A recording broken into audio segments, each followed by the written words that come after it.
Hello students, today's awesome question is from carbonyl compounds and their derivatives, workbook exercise number 1, OC by AC। ठीक है, तो book का सवाल है और बहुत ही बेहतरीन सवाल है। अब बेसिकली ये एक सिंथेटिक एक्सरसाइज है जिसके अंदर हमारे पास में एक कंपाउंड से हम क्या करेंगे, स्टार्ट करेंगे और आगे बढ़ते जाएंगे। फर्स्ट कंपाउंड सेकंड में बदलेगा, थर्ड में बदलेगा, लेकिन इसको मैच द कॉलम में बदल दिया है। मतलब आपको रिएक्टेंट भी दिया है, प्रोडक्ट भी दिया है। आप तो ये बताइए कि ये कन्वर्जन में हमारे पास में फर्स्ट रिएजेंट यहाँ पर क्या काम में लिया जाएगा, फिर सेकंड रिएजेंट क्या होगा, थर्ड क्या होगा, फोर्थ क्या होगा।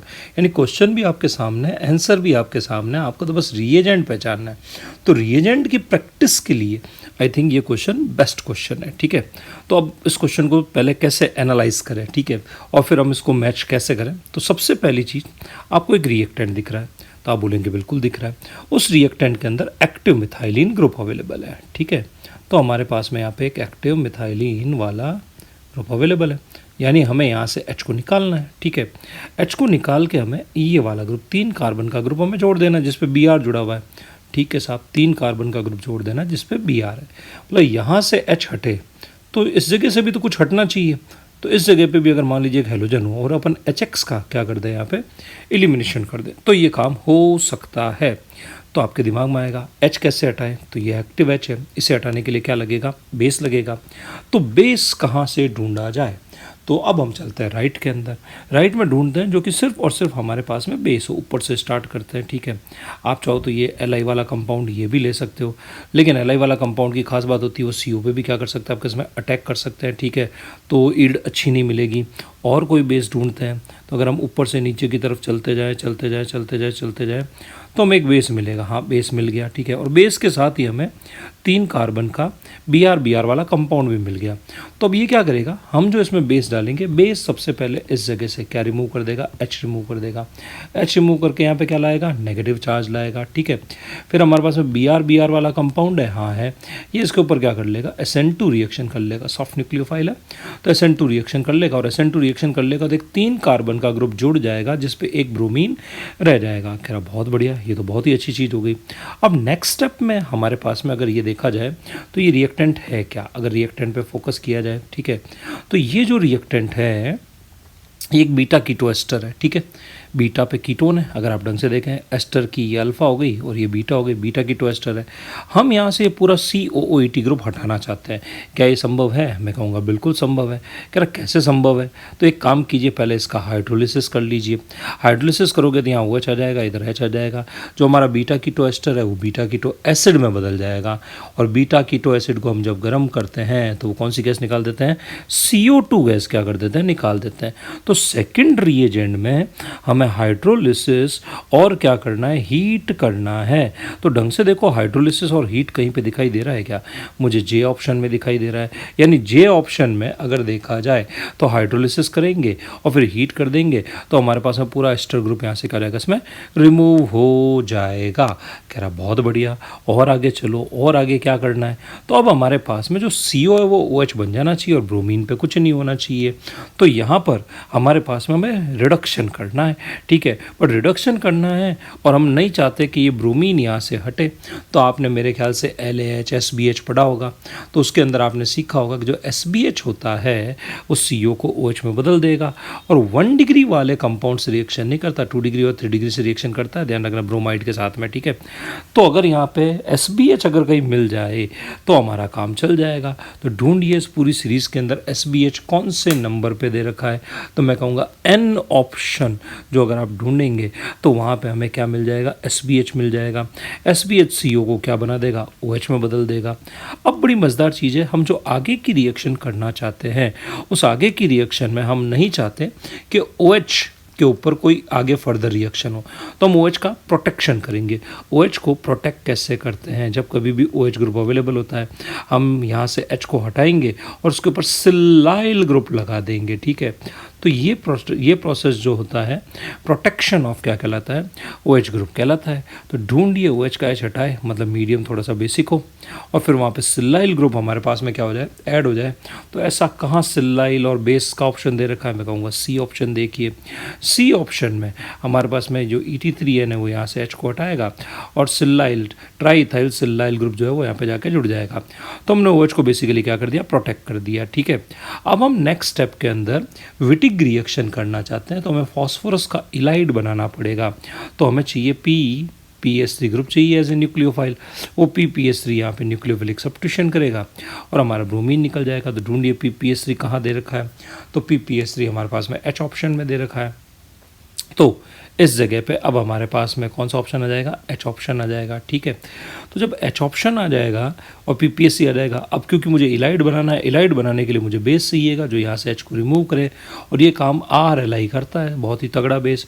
तो हमने यहाँ पे एक तगड़ा बेस यूज़ में ले रखा है। ठीक है, हमने OH को प्रोटेक्ट इसीलिए किया था, अगर OH का H रहता तो RLI जो है वो OH का H ट्रैप कर लेता। ठीक है, अब क्योंकि वहाँ पे तो सिल्लाइल ग्रुप है तो उधर तो कोई रिएक्शन होगी नहीं, यानी यहाँ कोई रिएक्शन होगी नहीं, सिर्फ यहाँ से H निकलेगा और हमारे पास में इलाइड का फॉर्मेशन हो जाएगा। तो इलाइड में कार्बन पे नेगेटिव चार्ज होगा, PPS3 पे आपका सब पॉजिटिव चार्ज होगा। आप ऐसे ही बना सकते हो ज्यूट्राइनिक स्ट्रक्चर, और आप चाहो तो इसे क्या कर सकते हो, डबल बॉन्डेड स्ट्रक्चर भी क्या कर सकते हो, किसमें बना सकते हो। ठीक है, तो हमने यहाँ पे क्या कर ली, डबल बॉन्डेड स्ट्रक्चर बना दी। RLI कहाँ दे रखा है, RLI A ऑप्शन में दे रखा है। तो आप यहाँ पे क्या करेंगे, A ऑप्शन को क्या कर देंगे, यहाँ पे मैच कर देंगे। ठीक है, फिर नेक्स्ट स्टेप में हमने जो इलाइड बना दिया है, वो इलाइड यहाँ से बॉन्ड तोड़ रहा है, यहाँ से बॉन्ड तोड़ रहा है, 3 कार्बन का ग्रुप जोड़ रहा है, यानी ये 3 कार्बन के एल्डिहाइड से क्या कर रहा है, बेसिकली रिएक्शन कर रहा है। 3 कार्बन का एल्डिहाइड आपको कहीं नज़र आ रहा है क्या, मैं कहूँगा F ऑप्शन में हमारे पास में 3 कार्बन का क्या अवेलेबल है, एल्डिहाइड अवेलेबल है। तो इसने क्या कर लिया, यहाँ पे रिएक्शन कंप्लीट कर ली। कह रहा बहुत बढ़िया। अब हम फाइनली इस O सिल्लाइल का वापस क्या करना चाहते हैं, जो हमने प्रोटेक्शन किया था उसे वापस हम प्रोटेक्शन को रिमूव करना चाहते हैं। सिल्लाइल ग्रुप जो होते हैं वो फ्लोराइड के साथ बहुत ही बढ़िया रिएक्शन करते हैं, सिलिकॉन फ्लोरीन बॉन्ड बहुत तगड़ा होता है। तो हम लोग इसके लिए मोस्टली अमोनियम फ्लोराइड का क्या करते हैं, इस्तेमाल करते हैं। तो आपको अमोनियम फ्लोराइड कहीं नज़र आ रहा है क्या, O ऑप्शन में अमोनियम फ्लोराइड नज़र आ रहा है। ठीक है, तो फ्लोराइड जो होगा वो तो सिलिकॉन के साथ में क्या कर देगा, आपका इसमें SN2 रिएक्शन बोल दो या एसोसिएशन डिसोसिएशन करेगा, O- बनेगा, उसका हम क्या कर देंगे, प्रोटोनेशन कर देंगे और OH ग्रुप हमारा बन जाएगा।